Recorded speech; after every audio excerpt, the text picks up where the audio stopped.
O Lord, you are the Supreme Personality of Godhead and are worshipable by universal prayers, Vedic hymns, and sacrificial ingredients. We offer our obeisances unto you. You can be realized by the pure mind, freed from all visible and invisible material contamination. We offer our respectful obeisances to you as the Supreme Spiritual Master of knowledge and devotional service. The qualification of bhakti, or devotional service to the Lord, is that the devotee should be free from all material contaminations and desires. This freedom is called vairagya, or renouncement of material desires. One who engages in devotional service to the Lord, according to regulative principles, is automatically freed from material desires. And in that pure state of mind, one can realize the personality of Godhead. The personality of Godhead, being situated in everyone's heart, instructs the devotee regarding pure devotional service, so that he may ultimately achieve the association of the Lord. This is confirmed in Bhagavad Gita 10.10 as follows. To one who constantly engages in the devotional service of the Lord with faith and love, the Lord certainly gives the intelligence to achieve him at the ultimate end. One has to conquer the mind, and one may do it by following the Vedic rituals and by performing different types of sacrifice. The ultimate end of all these performances is to attain bhakti, or the devotional service of the Lord. Without bhakti, one cannot understand the Supreme Personality of Godhead. The original personality of Godhead, or his innumerable expansions of Vishnu, are the only objects of worship by all the Vedic rituals and sacrificial performances. So, it's described here that, and Śrīla Prabhupāda also emphasizes in the purport, that the Supreme Personality of Godhead can be realized by the pure mind freed from all visible and invisible material contamination.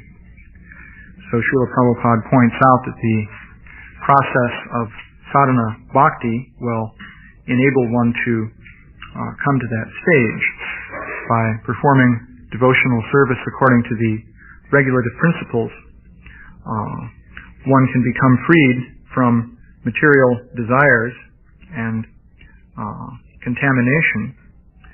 And when one's mind becomes purified in this way, then it's possible actually to realize the Supreme Personality of Godhead. Apart from that, this would not be possible merely by manipulating the material mind, that is to say, on a material platform, as scholars and jnanis and so forth may do. You cannot realize the Supreme Personality of Godhead. God remains an abstract idea or a mere theoretical principle. But you won't actually know God simply by remaining on the material platform. So, the question is whether or not a person will engage in this process of Vaidhi Bhakti. So a person has to have motivation for doing that. Initially, one doesn't have this God realization. So without that realization, one must be motivated to pursue this process of bhakti according to regulative principles, so that ultimately one will be able to attain realized knowledge. So some initial faith is required. So of course the purpose of the Śrīmad Bhagavatam is to establish that faith in the aspiring devotees. And so the Śrīmad Bhagavatam gives an elaborate description of the nature of the universe. It starts with what one can directly experience within the material world and links that up with transcendental information concerning the Supreme Personality of Godhead. So the main idea there is to enable us to understand the relationship between Krishna and the material world. If we can understand that, then we can understand Krishna's position as the Supreme Personality of Godhead. That makes it reasonable to dedicate one's life to the worship of Krishna, which is this process of bhakti yoga. So the Srimad Bhagavatam is intended to establish that faith in the individual. So Śrīla Prabhupāda has pointed out on various occasions that the Bhagavatam begins with the first 9 cantos, which describe in various ways the relationship between Krishna and the material energy. And then it culminates in the 10th canto, which directly describes the intimate pastimes of Krishna on a completely transcendental platform. So here we're reading this passage on the appearance of Lord Varaha. So what I thought I would do today is, just for the fun of it, go through some material showing how one can relate this to what people see in the universe. So the Bhagavatam is relating the Supreme Personality of Godhead to the material universe, but its perspective on the material universe is somewhat unusual from the point of view of what people are accustomed to in the Western countries. However, by studying what is said in the Bhagavatam and other Shastras, one can get some interesting insights on this. So I thought I would just go through some of it. One interesting thing to note is that in the next 2 verses there's a description of sort of poetic description of what it looked like for Lord Varaha to lift the earth on his tusks. So I thought I would read that. It's kind of interesting. Of course, this will be gone over tomorrow. But it's, O lifter of the earth with its mountains, which you have lifted with your tusks, is situated as beautifully as a lotus flower with leaves sustained by an infuriated elephant just coming out of the water. O Lord, as the peaks of great mountains become beautiful when decorated with clouds, your transcendental body has become beautiful because of your lifting the earth on the edge of your tusks. So it's an interesting poetic description. You can imagine a mountain in the distance with horizontal strata of clouds clustered around the peak of the mountain. So this comparison is made in describing how the earth looked when Lord Varaha lifted it up. So one point to make about the description of the universe in the Vedic literature is that this is a multidimensional or multi-level description. We're accustomed to thinking of everything as situated in 3-dimensional space. This is, of course, natural because that's our ordinary experience. And in scientific studies, this is reinforced by descriptions of 3-dimensional coordinate systems and so forth. So it seems that everything is situated within 3 dimensions. However, if you directly examine the descriptions given in the Srimad Bhagavatam, you can see that the universe is not really described that way. And so according to the Bhagavatam, the universe is not something that you can accommodate simply within 3-dimensional space. That would be true in this case. In the class I gave the other day, I pointed out that the earth lifted by Lord Varaha is the entire Bhumandala planetary system. And that goes out to the coverings of the universe. So that means that there's really no room to maneuver around that within the universe. The description that was given by Vishwanath Chakravarti Thakur that I read indicated that, in fact, there's a small gap between the edge of Bhumandala and the shell of the universe so that Lord Varaha can move it up and down. So also it gives Sheshanaga something to do in lifting the earth, because if it was rigidly bolted onto the outer covering, there'd be no need for that. So you can see, though, that wouldn't give Lord Varaha very much room to maneuver to lift the earth. But yet it's described that he is doing so, and here we have this poetic description of of what it would look like. So the descriptions in the Bhagavatam refer to a universe that can be seen from many different aspects. There's one interesting analogy to help explain this, and that is the idea of virtual reality. I made that video, Simulated Worlds, to indicate this to some extent. But virtual realities are very big business these days, and probably they'll become much more prominent as time goes on. You can project a person into a computer-generated world through a suitable sensory interface. So the analogy I made in that Simulated Worlds video was that the actual universe is very much like that, in the sense that the spirit soul is projected into a unreal universe. In the very beginning of the Bhagavatam, it stated that this universe seems to be real even to the great sages and demigods, but actually it's not. So, what does it mean to say that the universe is unreal? Does that mean it's not there? Obviously, it's there. You can't get away from it. But the meaning is that this is an artificial construct in which the conditioned souls are placed so that they can undergo certain experiences. It is created by Mahavishnu by manipulating the material energy. It exists for some time, and then at a certain point Mahavishnu again absorbs it into his body. All the elements are annihilated and the universe ceases to exist. Then again he'll create other universes, and so forth. So the spirit soul is projected into this illusory arrangement.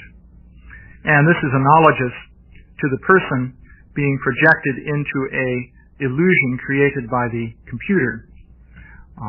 The illusion also exists in the sense that the person in the illusion experiences it, if he's projected into the computer-generated world. And also there's a computer there, which is real, and there's a programmer. That would correspond to Mahavishnu and his energy. That is, Mahavishnu corresponds to the programmer and the computer corresponds to his energy in that metaphor. But the universe as an actual structure is not the ultimate thing. It's merely an appearance created by the computer program. So that's the analogy. Another interesting aspect of this is that virtual realities can have many different levels. You can easily see how you can do this with a computer program, because you're not just limited to objects within three-dimensional space. You can create an illusion of three-dimensional space, or you could create other illusions. You could arrange for the person within a given illusory three-dimensional space to go through a transition and enter into a different illusory three-dimensional space. All this could be done within the computer in a virtual reality. And we can expect that shortly this will become commercially available so that people can experience this. In fact, it'll be the successor to the video arcade type games, where you look down at a little screen and see Pac-Man zipping around on a flat plate. The successor to this will be a situation where you go into a world and experience it, and you meet Pac-Man in 3D, who comes to try and gobble you up. And then you have to somehow defeat him. So, in one sense, that's the kind of world that we're in. But it's created by the ultimate video games programmer, which would be Mahavishnu. So, that's a preface. I wanted to just indicate some things about what is in the universe according to Vedic literature. There's a description of how Krishna and Arjuna went to meet Mahavishnu, which is quite interesting. Just in the Bhagavatam, what is stated here is fairly brief. The translation here is, Having thus advised Arjuna, the Supreme Personality of Godhead had Arjuna join him on his divine chariot, and together they set off toward the west. The Lord's chariot passed over the 7 islands of the middle universe, each with its ocean and its 7 principal mountains. Then it crossed the Loka boundary and entered the vast region of total darkness. In that darkness, the chariot's horses, Shaibya, Sugriva, Meghapushpa, and Balahaka, lost their way. Seeing them in this condition, O best of the Bharatas, Lord Krishna, the supreme master of all masters of yoga, sent his Sudarshan disc before the chariot. That disc shone like thousands of suns. So that's the description that is given here of Arjuna and Krishna traveling in a chariot drawn by horses through outer space. Some people might not like the idea of a horse-drawn chariot going through outer space. But we can say a few things about that. Let's see. First of all, Śrīla Prabhupāda made some interesting statements. Here in the Krishna book, referring to this same section, he says, seated on his chariot with Arjuna, Krishna began to proceed north, crossing over many planetary systems. These are described in the Srimad Bhagavatam as Sapta Dvipa. Dvipa means island. All these planets are sometimes described in the Vedic literature as Dvipas. The planet on which we are living is called Jambudvip. Outer space is taken as a great ocean of air, and within that great ocean of air there are many islands, which are the different planets. In each and every planet there are oceans also. In some of the planets the oceans are of salt water, and in some of them there are oceans of milk. In others there are oceans of liquor, and in others there are oceans of ghee or oil. There are different kinds of mountains also. Each and every planet has a different type of atmosphere. Krishna passed over these planets and reached the covering of the universe. This covering is described in the Srimad Bhagavatam as great darkness, and so on. So, the description we have in the Bhagavatam here describes Krishna and Arjuna passing over Sapta Dvipa, which is described in the 5th canto. Śrīla Prabhupāda describes the Dvipas as islands floating in the ocean of air. So he's describing a scene in which you have essentially planets floating in outer space with different kinds of oceans on them. So that is the description that Śrīla Prabhupāda gives. Now the Bhagavatam describes Bhumandala as a disk with ring-shaped oceans and islands on it. And that's the disk that Lord Varaha was lifting. So the point is there are different ways of seeing it. What I'm proposing is that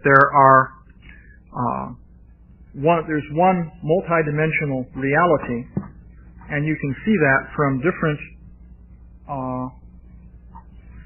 angles of vision, depending on your particular vision.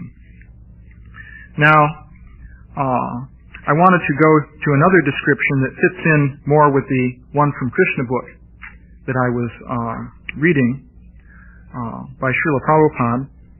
In this one, Arjuna is traveling into outer space on a chariot. This is also an interesting description. As you may know, Arjuna, of course, was the son of Indra. He was born of a human mother down on the earth, Queen Kunti, but his father was actually Indra. And so he had an opportunity to go up to the heavenly planets, where he wanted to acquire celestial weapons in order to deal with things down on the earth. So, let's see, this is fairly long. So, Indra's, on hearing his word, Indra's charioteer, Matali, quickly mounted the chariot and steadied the horses with the reins. Arjuna bathed in the Ganges, and purified and in happy spirits, he muttered his prayers as was proper. By the way, this was translated by a fellow named von Bointenen. This is the Mahabharata. So, he's translating japa as mutter. One has to realize these little points. But Arjuna, slayer of enemy heroes, having said farewell to the mountain, he was up in the Himalayas somewhere, ascended the divine chariot, brilliant like the sun. And on this sun-like, divine, wonder-working chariot, the wise scion of Kuru flew joyously upward. While becoming invisible to the mortals who walk on earth, he saw wondrous airborne chariots by the thousands. No sun shone there, or moon or fire, but they shone with a light of their own, acquired by their merits.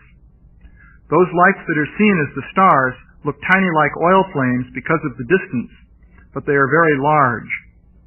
The Pandavas saw them bright and beautiful, burning on their own hearths with a fire of their own.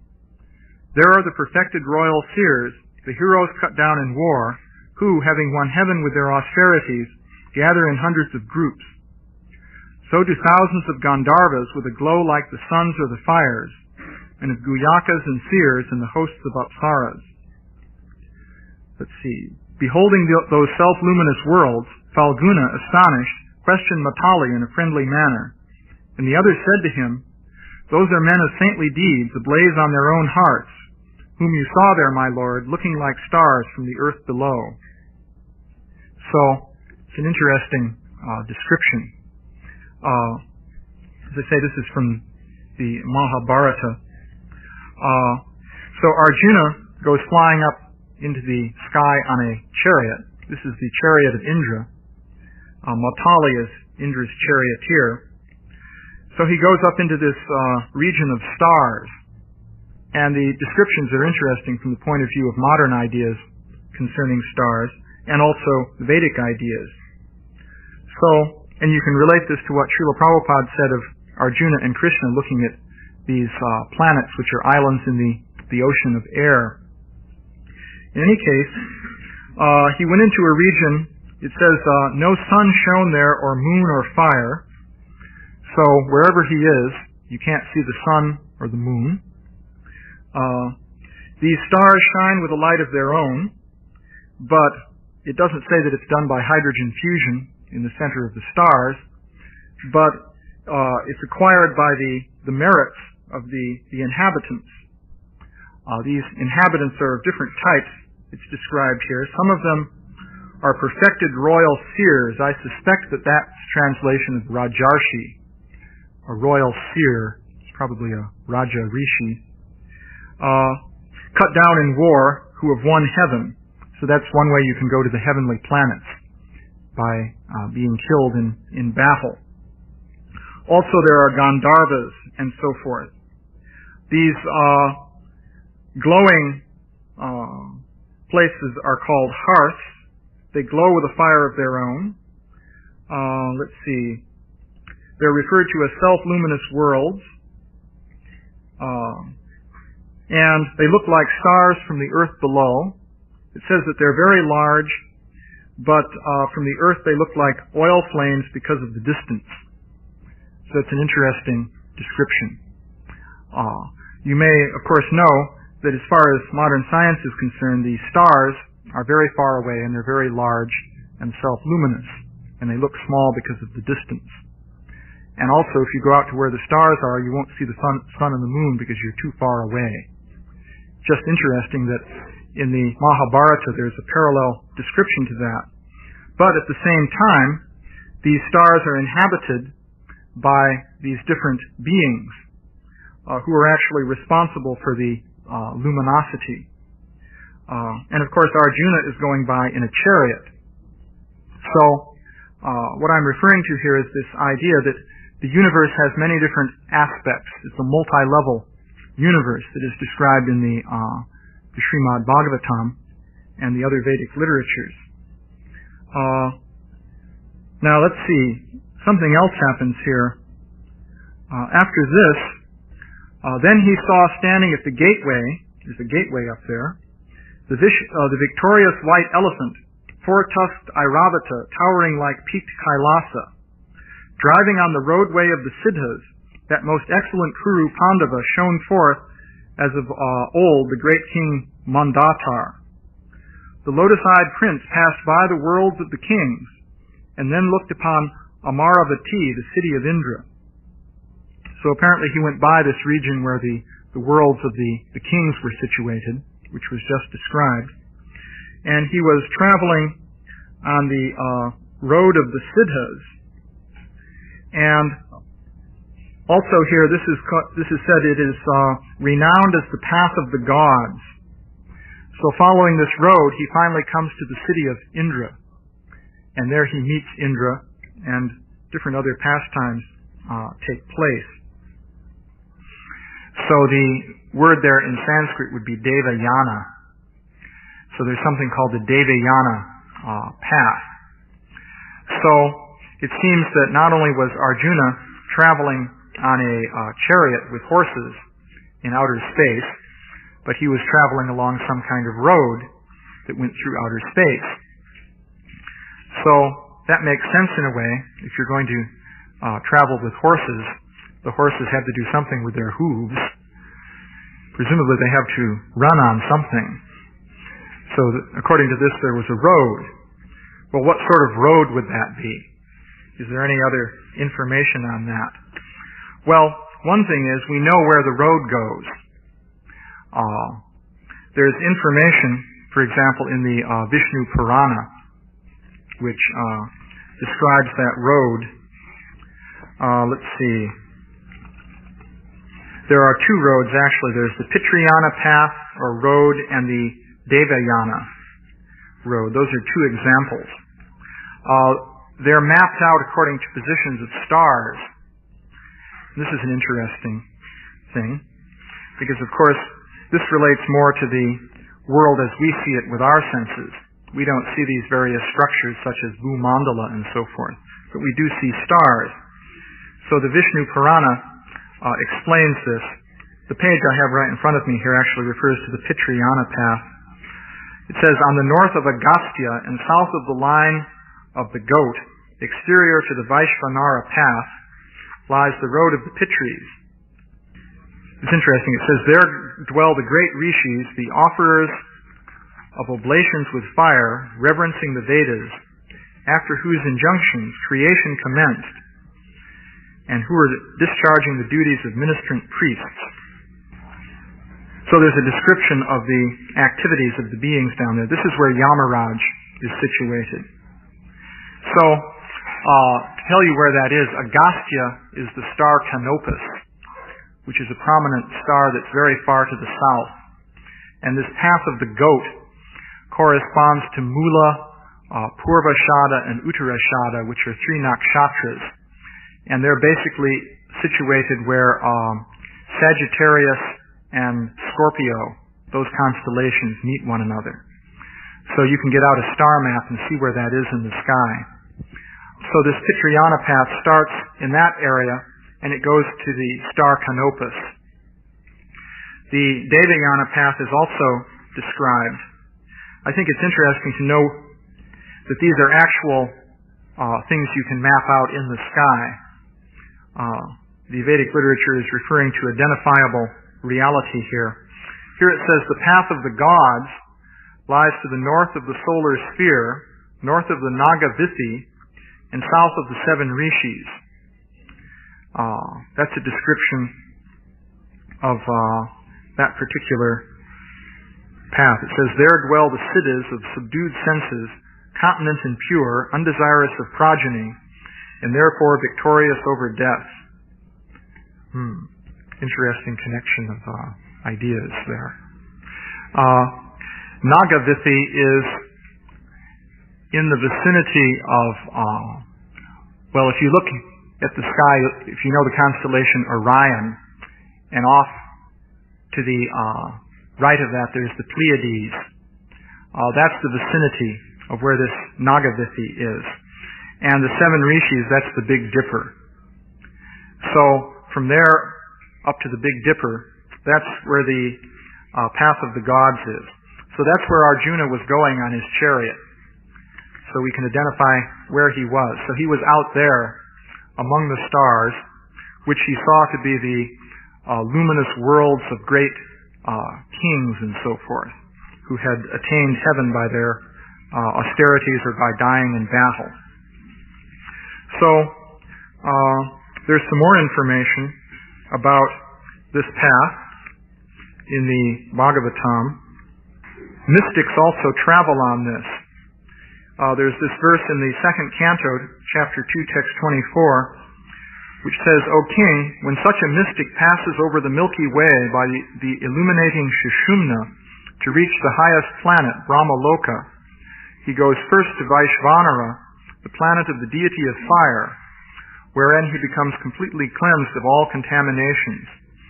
And thereafter he goes still higher to the circle of Shishumara to relate with Lord Hari, the personality of Godhead."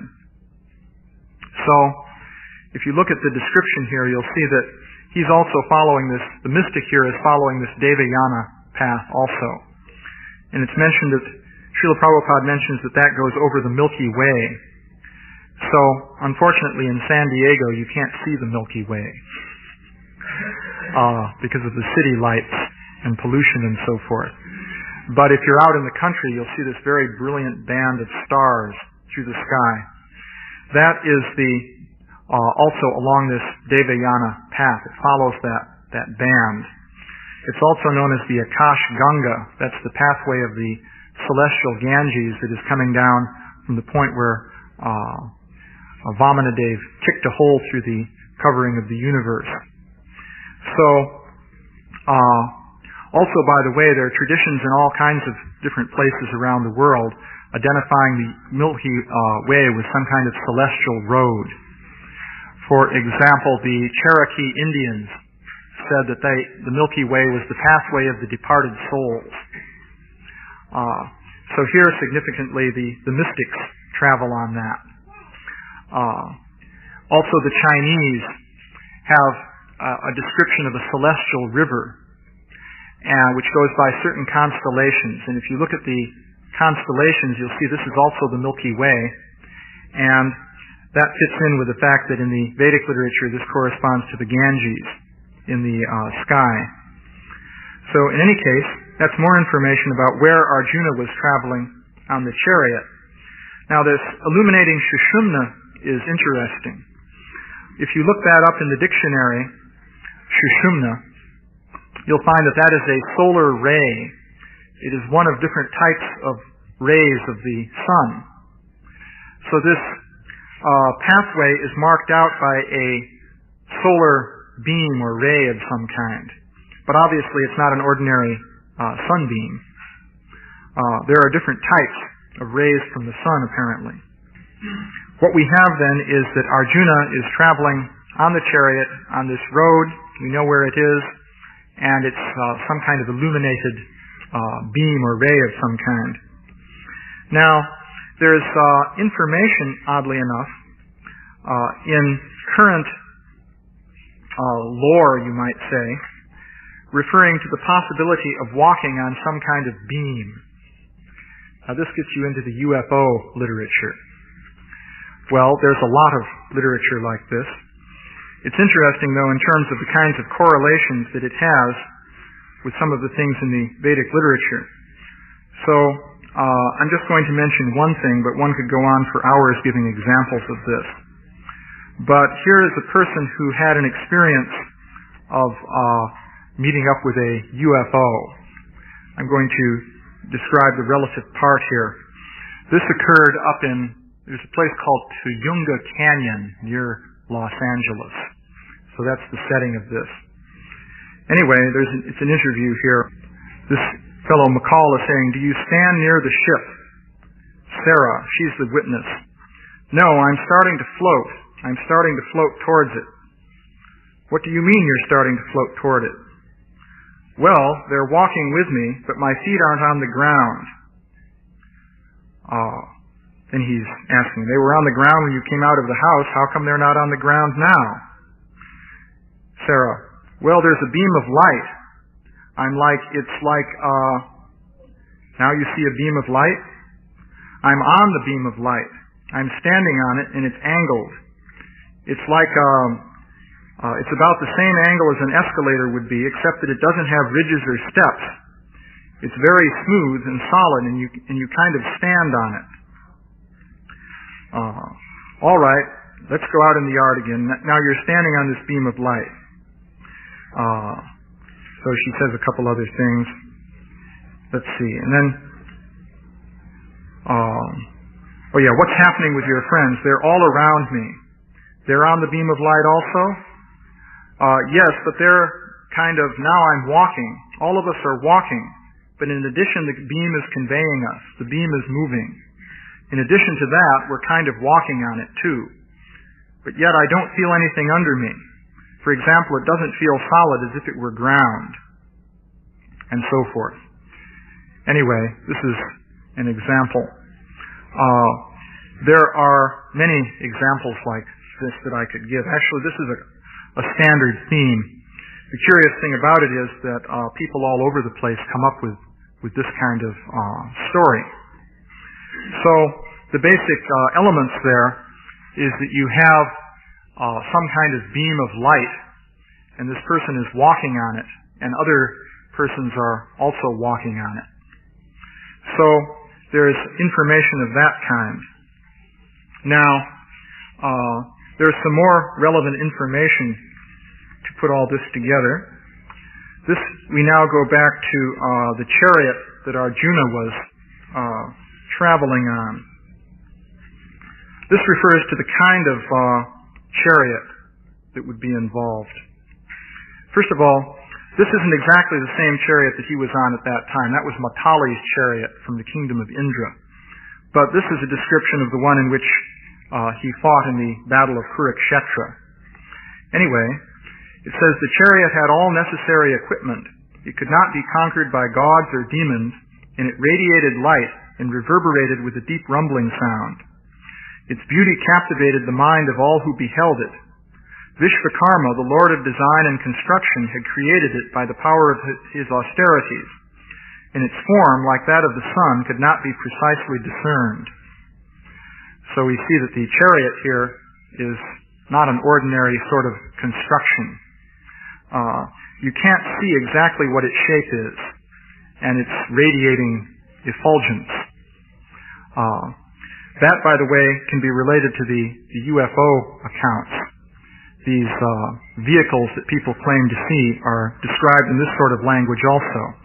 You can't quite see what the shape is, and it's radiating effulgence, but it has structure nonetheless. This is a typical description. Now, there are many different descriptions that I could read you, as I said, of different kinds of beings that walk through space, apparently, perhaps on beams of light. But now we come to horses. So this is a description of the horses that Arjuna had. O best of men, let's see, this is when he got some of these horses. By the way, who did he get them from? He got them from a Gandharva. This Gandharva, by the way, was named Chitraratha. There's a whole story behind what happened with him. Actually, there are a lot of stories about Chitraratha. Once he was flying in a kind of flying machine called a Vimana. I'll say more about that also. And he flew over the body of a certain sage who had acquired the Narayana Kavacha armor. There's a whole section in Bhagavatam about the Narayana Kavacha. Kavacha means armor. So his Vimana crashed as soon as he flew over the body of this sage. This was due to the influence of the Narayana Kavacha. That was Chitraratha who was flying that. In any case, at this point, he's speaking to Arjuna, and he's offering these horses. O best of men, I now wish to offer each of you 5 brothers 100 horses of the type bred by the Gandharvas. The mounts of the gods and Gandharvas exude a celestial fragrance, and they move at the speed of the mind. Even when their energy is spent, they do not diminish their speed. These Gandharva horses change color at will and fly at the speed they desire. And simply by your desire, they will appear before you, ready to serve. Indeed, these horses will always honor your wish. That's a description of the kind of horses. So, this is interesting. Obviously, they aren't ordinary horses either. First of all, well, let's see. They can travel at the speed of the mind, which is unusual. Also, they appear and disappear, you notice. And not only that, but they respond to telepathy. At least if you own those horses, I guess if you have the right owner's certificate given by Chitraratha, then when you desire them to appear before you, they will appear there. So this is the nature of the horses. They sort of fit in with the chariot. Now, as I was saying, you can connect this with this UFO phenomenon, because there you also have beings. I can't acquaint you with all the literature that exists there, but it's voluminous. There you have all kinds of accounts of beings that will appear and disappear. Just to mention one other example, there was a man named Maurice Massé, who was a farmer near a town of Valençol in France. This was back in, I think, the 1950s. And the description is that he was an ordinary fellow, sort of pragmatic, not given to flights of fancy. He was a regular farmer. So one day this oval craft came floating down and landed on his field, which was a bit disturbing. Some little men got out of it, and they came floating through the air. He said they slid along beams of light. So he saw this. I won't describe what they looked like. They were rather strange. Then they slid back, went into their craft. The craft flew up a little ways into the air and vanished. Just like poof, it was gone. However, it left marks on his field, so where the plants were disturbed. That's just another of many examples. So you can fit this in with the Vedic descriptions. Let's say that basically there's a correlation here. Now there's more that can be said about these beams of light. Of course, in these UFO accounts, these are small, localized affairs, whereas we were describing a roadway that Arjuna was following through the stars. Another piece of information that can be given is related to a word, vihayasa. This word is used very often in the Bhagavatam, and it's translated in different ways. In the verse that I read to you about the mystic traveling over the Milky Way, the word vihayasa is used there, but it's used in other places. Basically, it's translated as a kind of pathway. Śrīla Prabhupāda very often says skyway. It's a kind of path. Yogis can travel in this fashion, but travel can also be done down here on the earth, so to speak. I'll give you another example of that. There's the story of the abduction of Aniruddha. Basically, the story here is that there was this daughter of Banasura named Usha, who had a dream about this beautiful young man that she was very attracted to. She happened to know this mystic yogini named Chitralekha, who used psychic methods to identify the person in the dream. Basically, she made all kinds of drawings. Chitralekha, by the way, means that beautiful drawing is what that means. So, in any case, they identified the person who turned out to be Aniruddha, who's Krishna's grandson. Now, Aniruddha was living in Dwarka, and Usha was living in, I think it was Sanitapura, which was the capital city of Banasura. So, and they're, I presume, separated at some distance. So, Chitralekha traveled in this vihayasa manner to Aniruddha's bedroom. It was described that he was sleeping on a very fine bed. And she picked him up without awakening him and took him to Sanitapura by this same method of travel. And so he found himself in the palace of Usha. So that's the account there. That's another example of this vihayasa method of travel. So the idea is that there's some kind of pathway and you can move along it if you know how to do that. Any questions or comments? There's also the example of the witches, who fly on the branches. Yeah, they're called K-Charan. Interesting thing about K-Charan, Putana was a Kechari. That word is used in the Krishna book. K is ether and Charan is to fly, apparently. Also, when Dhruva was asked to recite that mantra, Om Namo Bhagavate Vasudevaya, Narada Muni said that if you chant this perfectly, you will be able to see the perfected human beings flying in the sky. And the term used there was K-Charan in the verse. Well, I'll just mention briefly another whole topic I don't have time to go into. But there are two kinds of things you find in Vedic literature. They have self-propelled flying machines. These are called vimanas. Some of them are as big as cities. I have a description I was going to read for you of a couple flying cities. A really good one is in the Ramayana. It's the capital city of Ravana was floating.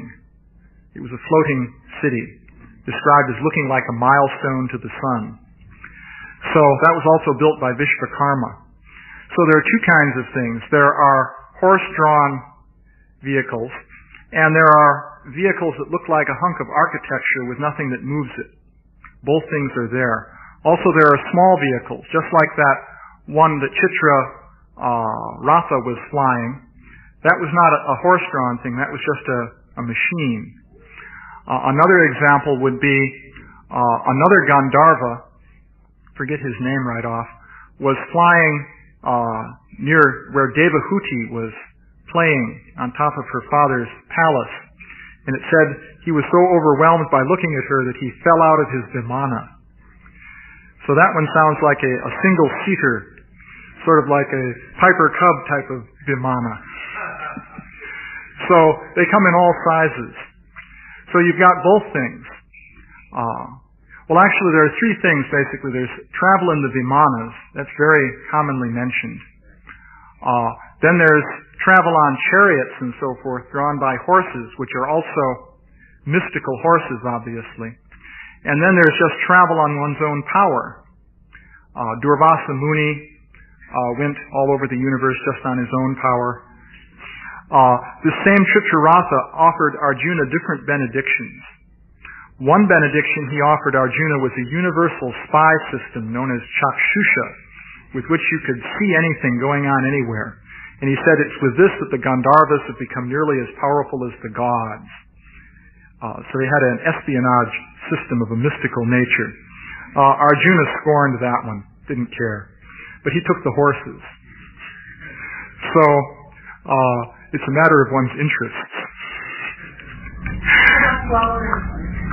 Well, Pushpika Vimana, oh yeah, that's there also. There are different types of vimanas. Śrīla Prabhupāda describes three types, just to mention another thing. There are mechanical vimanas. Then there are Akash vimanas, which work by mind power. And then there are completely spiritual vimanas, made of Chintamani. So that's three broad categories.